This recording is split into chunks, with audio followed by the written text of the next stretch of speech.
And there we go. We should be live and going. If there are any audio issues, or you have any problems, just let me know. Just kind of holler at me. But today's presentation is tips to Kriegsspiel more better than other dudes. First of all, this is not meant as any kind of military training or specialized army knowledge thing or anything like that. Absolutely not. No, this is just to help you play the game of Kriegsspiel better. And in particular, it's specific to the way that we play Kriegsspiel. So that's the hope that I have for this video. So the first tip I have for you is to plan but keep it simple. Battles are often decided before the first shots are fired. You see, when you plan the battle, if you plan well, then you have essentially done what Sun Tzu says, which is the great general first seeks victory, then seeks battle. So if you have arranged things well as a commander, the battle is simply sort of like the reveal, is all it is. The soldiers are just going to find out for themselves because the individual movements of the units and the die rolls and stuff are generally balanced and neutral enough that it just doesn't matter. Even if there's a little bit of luck, if the battle kind of runs long enough, the luck is kind of averaged out over time. So, really, it comes down to the commander in chief, the positioning of their units and how they use their units. Have they done the appropriate homework to do well in the battle? Have they identified, for example, have they identified the enemy's center of gravity? Are they aware of uh, where the enemy is, where they have their vital positions or their vital forces, whatever it is that you need to attack and wipe out and destroy to defeat their plans, things like that. So the bottom line I wanted to give you is just plan, but also keep it simple because the more intricate your plan, the more time you're going to waste. So the plan should be something like, hey, here is the critical objective. We're going to move into position around the objective, and we're going to create a kill zone here, and we're going to move around on the right or move around on the left, whatever it is, but keep it simple. All right, let's go to the next one. All right. Like knowing stuff is way better than not knowing things. Now, this should be kind of a no brainer for folks, right? But you'd be surprised how many people are very happy to just kind of wander into a battle and kind of blunder into the enemy and they don't scout. And that's really what this is. This you have to scout. One of the very first things that you need to be doing in any Kriegsspiel is giving orders to scout, So if you're walking in here and you're in a big, huge column and you're coming up the middle and you're not sending cavalry forces this way and this way and this way ahead of you, then that's a terrible arrow. I guess we're not going to scout that direction.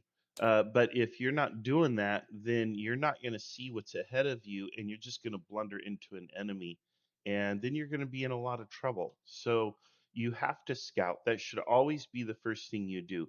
Whatever anxiety that you have about the enemy, you're going to feel better if you are scouting and you have reports on what the enemy is doing.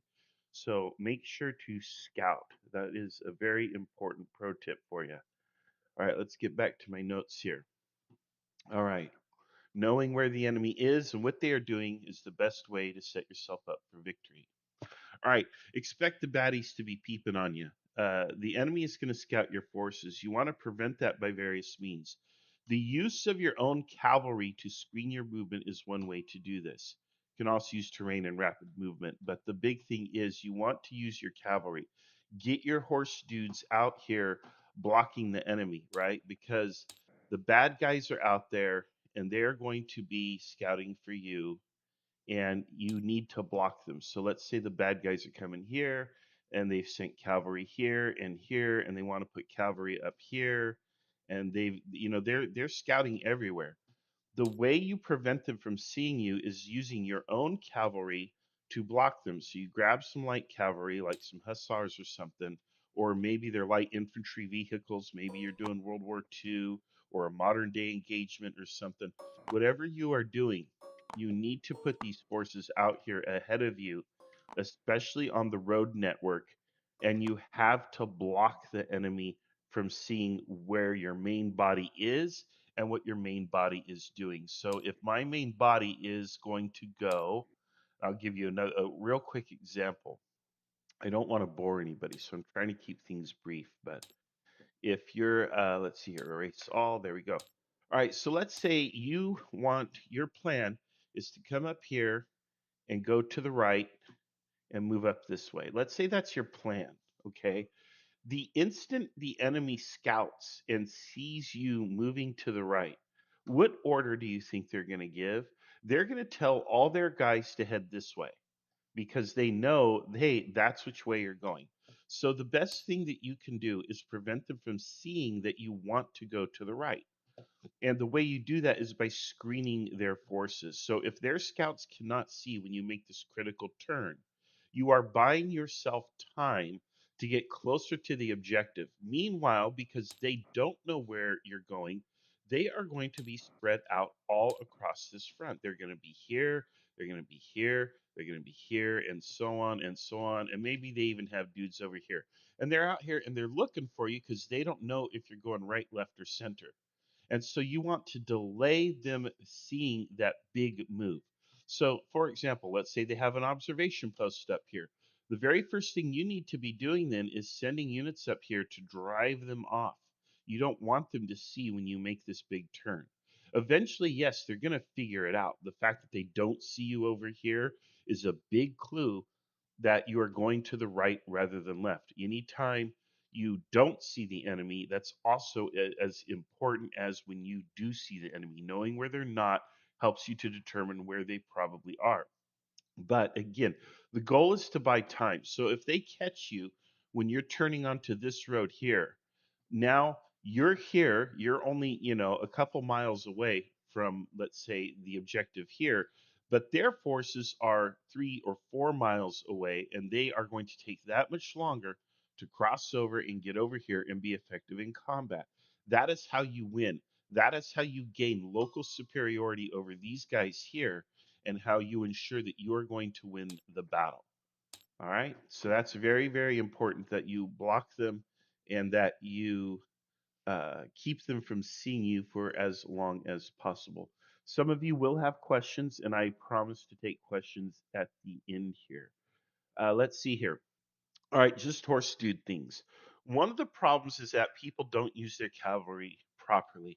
They will try to scout with cuirassiers, which are heavy battle cavalry. They will hold hussars in reserve or something. They don't know what the different cavalry types are. And that's okay. It's not like I really know what the different cavalry types are, right? I'm kind of making that up. I do have a little bit of a clue. I should after so many years, right? But let's talk about how to use cavalry, and then in a moment we'll talk about the different types of cavalry. So the very first thing that you should be doing is scouting the enemy before battle. That's the first thing I told you here. You need to be looking for them. The second thing is you need to be screening against them because you don't want them to see you. The longer you can delay them detecting you or figuring out where you are, because they're going to know where you are not, you buy yourself time to maneuver into position to deliver the killing blow. So that's why it's important to screen against the enemy scouts. Make sure that they don't know where you're not just as much. So you want to screen as hard where you're not going to be as you want to screen where you are going to be so that they can't tell where you are or are not. The other thing is you want to protect your flanks in battle. So you want to have some cavalry forces on the right and on the left. I know a lot of people are really, really sensitive, especially when it comes to Napoleonic warfare tactics, about their flanks. Make sure you have some cavalry units out there so that if the enemy starts to flank you, you can kind of block them or threaten to counterflank them. You can refuse your flank if worse comes to worse. Your cavalry can often dismount or make a quick charge, maybe at least buy you some time to get reinforcements there from your reserve. So protect your flanks. They're also to serve as a fast reaction force during battle when reinforcements are needed in an emergency. So let's say the enemy is threatening a breakthrough or they are breaking through your lines somewhere. Well, you can countercharge that breakthrough with cavalry And that will hopefully disrupt that breakthrough and buy you time again to send in reserves where you need them to plug the gap and prevent a general rout of your army. This big one here is one that very few people seem to understand, which is to act as the arm of decision and deliver the decisive line breaking blow against a weakened enemy. That means you take your heavy cavalry, particularly cuirassiers, perhaps your lancers or something, you hold them in reserve and you hold them in reserve until late in the battle. In when we're playing, you're that probably means you're going to hold them in reserve for like 10 turns. The problem that we get into this is because a typical Kriegsspiel game is 12 to 20, 24 turns or so. Nobody wants to sit there for the first 10 turns or for the first 80, 90% of the game and wait in reserve. Everybody wants a piece of the action. Everybody wants to be involved. Everyone wants to play. But folks, this is not little league. This is not kids soccer, okay, where we want everybody to have a chance to play. No, this is Kriegsspiel, and it's not fair, it's not balanced, and it's not about giving everyone the chance to play. There will be other games, but you want to try to win the battle. And that means somebody, hopefully somebody who you manage their expectations, you ask for a volunteer, and you say, I'm going to need a couple people to run the reserve and run the heavy cavalry, and you're going to wait in reserve and you're going to spend most of the battle just sitting there, and that's okay. The reward for your patience, however, is you're going to get to deliver the decisive killing blow. You're going to be the glorious commander who won the battle for our side. And that's the trade-off, you know. So instead of being one of the anonymous guys who just held the line over the whole battle, you get to be the guy who scored the winning touchdown, if you will, to use a sports analogy. You also want to destroy enemy forces as they retreat or rout. Great use of lancers and hussars. Of course, we generally do not continue a battle to this point, but just so you know, that is something that if you were playing like a campaign game or an extended battle like a play by post where the empires are going to run that portion of the battle, which is the retreat or the rout, you want to have some cavalry available to ride down the enemy, because in reality, this is where the killing happens. This is where armies actually get destroyed. It wasn't that Napoleon was defeated in battle in Russia that crushed his army. It was the retreat from Russia that cost him his army. So things like that. And you guys are like, no, you're wrong, but whatever. To maintain contact with a rapid retreating enemy. If the enemy is running, you want to at least maintain contact with them, because at some point they're going to reform and you need to know where they're doing that. Again, that's important if you're playing a campaign game and more stuff. Okay. I could add to this. Choose the right dude for the gig. Okay, here are your cavalry types, and here's what I want to show you. I'm going to show you hussars, lancers, dragoons, and carabiners, and cuirassiers. All right, so let's take a quick look back at the map here. When we play Kriegsspiel, we often use pieces that look similar to this. It's not always the case, but we have labeled them, if you use Damon's original pieces, and this is the traditional Kriegsspiel way of labeling or coloring these blocks. It is appropriate for you to ask your umpire what is what, because you need to know. And whatever note or whatever you have to do to understand that this is what you're dealing with, you need to write that down or commit that to memory, or figure it out, right? Because you need to know. Your hussars are light cavalry. These are average sized dudes with sabers, and they are on horses, and they are quick, fast moving. They are excellent for scouting. These should be your primary scouting force.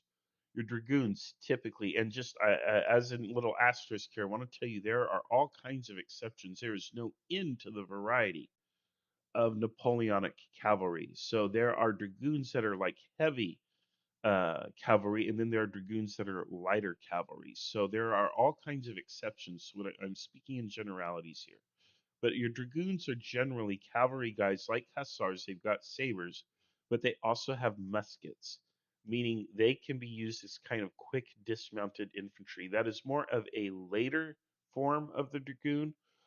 In the United States, when we've had cavalry forces, they are typically dragoons. They are cavalry that are light, they can dismount and they can hold a position for a period, and then they can, run away when they have to when the infantry arrives. Lancers, these are guys with lances. They are excellent for poking people at longer range because of their lances. However, after they've used their lances or whatever, or they get stuck in, they will switch to a saber like hussars. Your cuirassiers, these are guys who have armor. They've got like an armor breastplate, and they are excellent for fighting with all other kinds of cavalry because of the armor. And they are also excellent for breaking through just about any kind of formation there is. So your cuirassiers are like your tanks of the Napoleonic period. So you want to concentrate them and use them. So those are the different kinds. There is also a type of cavalry called carabiner, and again, generally they are a heavy type of cavalry. Light dragoons, they have muskets usually. But again, there's no end to the variation. But these are the four basic variations that we have in most of our Kriegsspiel games, and that's how to use them. So again, scouting, a light infantry for fast movement, to ride out ahead and hold something and deny it to the enemy until the infantry comes up. For poking other horse dudes and people, especially people who are retreating, and for punching through lines, cuirassiers. All right, let's go back to our notes. All right, the classics. Okay, so here are some classic errors that people tend to make that you need to understand. One of the classics is putting your guns at the end of your column. When we start a Kriegsspiel, we ask you, what is your order of march? And I see it all the time. The commander will say, I want to be out front, and then I want my infantry to be in a long column, and then the artillery, and then after that, the baggage train. And the problem with that is if you are out there on the march and you run into a situation where you're going to need your infantry or your artillery, and your artillery is at, I'm just going to create a little scenario here, and your artillery is at the end of the line, you're in trouble. You are in trouble because it's going to take you time to pull your artillery up and get them into action. And I see this all the time.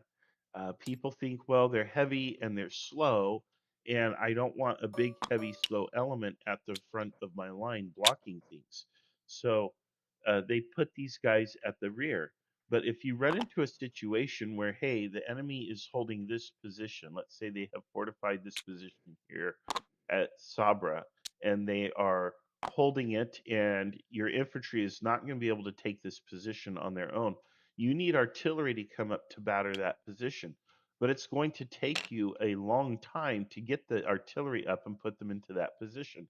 So if you are on the move and you are expecting contact with the enemy, put that artillery as the second or third element in your column so that you can call upon them when needed. And you don't even have to put all of your artillery. You can put like a portion of your guns up there and then have the rest at the end so that you can deploy the infantry quickly if you run into an enemy force. But you need to have some punching power near the front of your line. Generally, don't put them at the very front because if you run into some cavalry, they might think, hey, that's juicy. And if they get lucky, they might take that artillery before you can deploy them. Put them kind of like the second or third element. But yeah, you want to have them up front so that you can call upon them quickly. All right, some other tips. Leaving your troops to chillax with your homies. This is a classic, right? You get bored because you're playing a game and the game is going to be 4, 6, 8 hours, whatever. And so you see the commanders do what I call have a tea party. And you'll get all these commanders who will kind of huddle together. And here, let's just make some copies here. And so the troops are out here doing, Kriegspiel things, and the commanders will gather here. And they're like, well, I need to talk to my men. And, we got to make plans, whatever. Okay, so the problem is if you are supposed to be here and you write all the way over here, and you are having what I call a tea party. You might be having a very important conversation with your commander, but guess what? These guys are going to end up in a situation where they need to react or respond, and they're not going to be able to react or respond. They're going to need to make a decision that is a lot bigger than Captain so and so is authorized to make. Well, do we go down this way? Do we go around? Do we go through? Do we go this way? What do we do? And Captain, I don't know what to do with myself is not authorized to make that decision. That is a decision that Colonel U needs to be making or Brigadier U needs to make. And if you're over here, that decision is not going to be made for 1, 2 turns. And that's going to cost you a lot of time in a game. And in a game where there's, 12 turns, let's say, or even if 20 turns, that's 10% of your time. You're losing very valuable time by riding away from your men. So, no, do not have tea parties, even if you're bored because you're just on the march or you're standing there and you're waiting for the enemy to show up. Do not do this. Instead, it is your job to stay with your men so that you can command them. If something arises, your commander will write up to you and tell you what they need you to know. Otherwise, they can send you a dispatch and it can be, an email instead of a meeting, right? There's no need to have this big meeting that takes you away from your men. Let's see here. The longest line. This is another classic in Kriegsspiel where guys will put all their troops out because they are terrified of being flanked. And they will make these tremendously long lines that go like this. And the problem with these lines is, well, there's only one line. And so they're so afraid that the enemy is going to come do this that they want to have a line so that the enemy can't. The enemy is forced to go through the line. Now, that's okay. The problem is a smart attacker will concentrate all their forces at one point on the line. And that means they will break through your line and shatter this line. And you'll think, well, that's fine because then I can close in with my flanks. No, if your center gets routed, these guys are going home. They're not going to be thinking of, hey, I want to attack. They're thinking, I want to get out of here. And that's going to destroy your line. So, what you need to do is you need to have uh, defend in depth. If you're going to be defending, you want to defend in depth. If you're going to be attacking, you want to concentrate your attack at one point of the enemy line and go that way. You do not want to be attacking or defending in big, long lines. So the longest line does not win, contrary to popular belief. This is not, Napoleon Total War.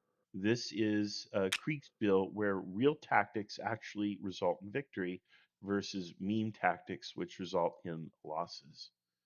All right, let's see. What's the next one? What's the R word in Kriegsspiel? And this is a really bad word that most Kriegspiels are reluctant to use, but it's the reserves. You need to have a reserve. Reserve are troops that are initially uncommitted to battle so that they can respond to developments in a battle as things take place, as the battle unfolds. So you want to have reserves. So let's say, you're in battle and you have locked the enemy into a position and you're pretty sure that the enemy is fully committed. He probably doesn't have any more reserves of his own. He can't do much. Now you send in the reserve and deliver the decisive blow. Or maybe the enemy is breaking through and maybe you're doing the longest line thing or something. I don't know. But if the enemy is starting to break through, you're going to need reserves to respond to that. So if you don't have reserves, you can't respond to it. It's also a great way to tell whether you are winning or losing a battle without knowing a whole lot about what the enemy has or what the enemy is up to. And it's this: if you have reserves, you're probably doing okay. On the other hand, if you don't have reserves, you're probably losing and you need to be thinking about what should my exit strategy be. Unless not having reserves really was a big part of your plan and you're making progress. But generally speaking, all things being equal, how many reserves you have is really important for kind of determining, as a rule of thumb, whether you are probably winning or losing. No reserves, you're probably losing. All right, I think I got one more on this. Like tripping out because you can't see. Oh yeah, this happens all the time. We get people who are used to playing these games where you can see what the enemy is doing, where they're at, and everything. And it's a classic, and they play Kriegsspiel for the first time and they can't see all that stuff, so they don't know what to do, so they trip out and they lose their nerve and they get frustrated and then they want to quit, or the enemy shows up in an unexpected place and they get really angry about it. Don't do that. Understand that the enemy is in the same boat that you are. They are dealing with the same fog of war and lack of knowledge that you're dealing with. And if you um, maintain your sanity, they're the ones who are more likely to trip out and rage quit or be angry or something like that, giving you the victory. So keep your nerve. And if you are worried that you can't see, the solution to this is scouting. You need to scout. Okay. So find the tall hill and get to the top of it, or send some cavalry up there, or send some cavalry out on the flanks. You're worried about being flanked. Send some of those light cavalry out to the flanks, and they will tell you if the enemy is moving on you that direction. That is how you see in Kriegsspiel. And even then, though, your knowledge isn't going to be perfect, but something is better than nothing. The last thing is writing Moby Dick dispatches. This is a classic where people write these really long dispatches, and they include, like, 5, 6, 10 lines of information. No, you do that and your orders are going to be ignored, just like they would be in real life, especially in the heat of battle. In the heat of battle, a subordinate does not have time to read Moby Dick. So don't write Moby Dick. Keep your dispatches brief and to the point. For example, you need to have to, from, your time, your location, and probably the destination location where you want the courier to go to deliver the message. We generally don't play much with number 5 unless it's a real serious hardcore game where the courier will automatically go to number 5 first, unless for some reason they would know different. But you generally want to include the first 4 in all cases. You want your message to be brief and succinct, like you are texting. Think like you are texting. When people write text messages, they don't even write out the whole word half the time. That's something that you kids do. And it makes old people like us, get all uptight about it, but we shouldn't be. As long as you understand what you're communicating, I think it's great. And again, it's just the same thing with dispatches. You can probably even abbreviate things if you know that the person who's reading understands your abbreviations. But be quick, brief, and succinct. Think or imagine that you have a strip of paper the size of a fortune cookie fortune to write your orders. Now, what do you say? All right. You need to think like that. You have to send a dispatch on a post it note, which is like this size. If all you have is a post it note worth of paper to write a message, how long is that message going to be? Think in those terms. You don't need a fancy ending.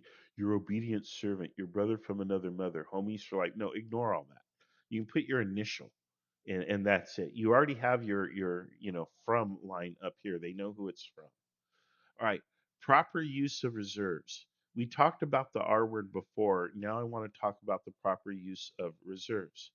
And the first thing is to act as a force to perform a decisive breakthrough of a weakened enemy. Once the enemy is weakened, then you send in your reserves. This is why Napoleon kept the guard, right, as reserve, because he's going to use them to perform that breakthrough. That means the guard is going to stand there through most of the battle until the last 10% of the battle. Then they're going to be deployed. So make sure that as a player, if you're in reserve, you understand that you're going to be spending a lot of time just sitting there. Or if you are in command, make sure that your reserve commander understands they're going to spend a lot of time sitting there. But then you use them for this purpose. The other thing is to serve as an emergency response force in response to an enemy breakthrough. So we already talked about that just a minute ago. They can relieve a troubled unit on the line. Let's say there's a unit that's wavering or they're low on ammunition. You're going to send an equal size reserve force to replace them in line, and then you're going to pull that troubled unit out so that they can rest and resupply and regain their morale and cohesion so that they can be sent back into battle later. They become the reserve, essentially. And finally, serve as a force upon which to rally broken units or to serve as a rear guard in retreat. So if your forces get routed in most Kriegsspiels, they're going to run away until they reach a point of safety.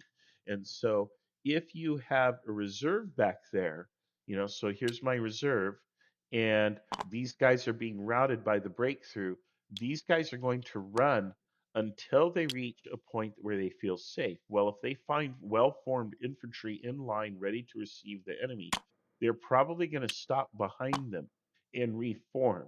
And then they're going to go forward and help out if and when they are reformed, if they have enough time. And that's really cool because then you don't have to bury them afterwards, right? You can bury the enemy there. You win. All right, that's important. And let's see. Stay in the box. This is my next to last tip. Stay in the box. People want to do fancy stuff. They want to do this Jeb Stuart stuff where they're going to ride all around the flank with their cavalry. We have a very famous, well known player. His name is Desert Fox. His favorite thing to do is ride all the way around and then come from the rear and attack your baggage train. And it's really, really cute. The problem is if you're doing Jeb Stuart things like that, what you are not doing is you're not scouting, you're not screening, you're not giving critical information back here. You're out of pocket, so you can't act as a reserve. You can't act as a decisive breakthrough force. Sure, you're burning enemy supplies, but the problem is the enemy is destroying your army, so the supplies are kind of irrelevant once your army is destroyed. So, this cute stuff, okay, but probably not. You probably don't want to be doing that all the time. It's not what it's cracked up to be. Stay in the box, stick to basics, and be straightforward. You don't need to try to be cute or unconventional unless you know that that maneuver is going to pay off. Usually, cute and unconventional maneuvers, like what was it at Chancellorsville, are done because you're in an inferior, likely losing position, and you need kind of a Hail Mary pass. And that's why you see those things happening sometimes in war, and they often don't pay off. They rarely pay off. So keep that in mind. Don't become a circus, right? The last thing I want to tell you is don't trip, right? You're in command, but you're not in control. There are going to be mistakes. The umpires are going to make mistakes. There are going to be things where you wanted to go right and everything goes left. It's all good. Understand that the other side is also contending with the same struggles that you are putting up with, and that umpires are screwing up their orders, and subordinates are screwing up their orders on the other side too. Stay calm, stay cool, react and respond in accord with the tips that I've given you. Kind of follow the best practices, and in the end, you're going to be just fine. So those are my tips for how to play Kriegsspiel gooder than the other dude. And if you follow those tips, hopefully you will have more victories than the other dudes. That's it. Are there any questions, real quick, before we end the stream? You can raise your hand and I'll invite you up to the stage. All right. Seeing none, I will go ahead and end the live stream. And if you do have questions later, feel free to post them on the YouTube in the comments and we will respond to them. Thank you so much for your time and for listening to the presentation. I hope that it pays off for you and it helps you to improve your games and have more fun. And we will see you on the next adventure. Thanks for now.